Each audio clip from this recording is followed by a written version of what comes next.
वाले हैं एक ऐसी कंपनी की जो सर्वेलेंस और सिक्योरिटी सेक्टर में तेजी से ग्रोथ दिखा रही है। आदित्य इंफोटेक, जिसे आप उसके फेमस ब्रांड सीपी प्लस के नाम से जानते हैं। सबसे पहले बात करते हैं कंपनी की फ्यूचर रेवेन्यू ग्रोथ की। कंपनी ने FY26 के लिए लगभग 3,900 से 8,100 करोड़ रुपए रेवेन्यू का टारगेट रखा है। यानी कंपनी यहां से लगभग 25 से 30% ग्रोथ की उम्मीद कर रही है। लेकिन असली दिलचस्प बात तो FY27 में है। कंपनी का टारगेट है कि FY27 में रेवेन्यू 5,350 से 5,500 करोड़ रुपए तक पहुंच जाए। यानी यहां भी करीब 30 से 35% ग्रोथ देखने को मिल सकती है। अब बात करते हैं कंपनी की मैन्युफैक्चरिंग कैपेसिटी की। FY26 की तीसरी तिमाही तक कंपनी की प्रोडक्शन कैपेसिटी लगभग 1.9 मिलियन यूनिट्स पर मंथ है। लेकिन कंपनी इसे बढ़ाकर 2.1 मिलियन यूनिट्स पर मंथ तक ले जाने की प्लानिंग कर रही है।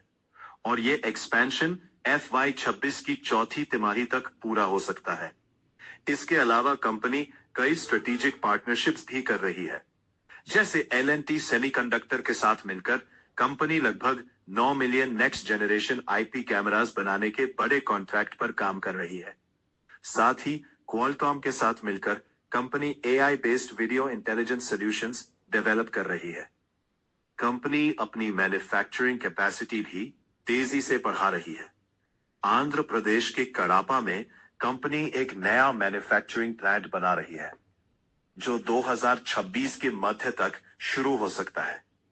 इससे कंपनी की कॉस्ट कम होगी और सप्लाई चेन और मजबूत हो जाएगी। अब बात करते हैं कंपनी के फाइनेंशियल परफॉर्मेंस की।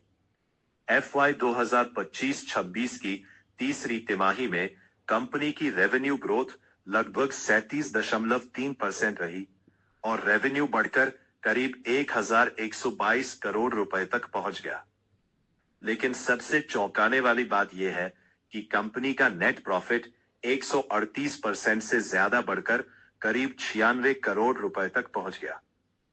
और एक इंटरेस्टिंग डेवलपमेंट यह भी है कि कंपनी IPL 2026 में पंजाब किंग्स की टाइटल स्पॉन्सर बन चुकी है, जिससे आने वाले समय में कंपनी की ब्रांड विजिबिलिटी और डिमांड दोनों बढ़ सकती है।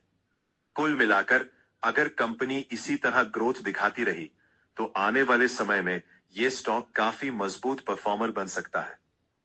लेकिन दोस्तों, कोई भी इन्वेस्टमेंट करने से पहले अपनी रिसर्च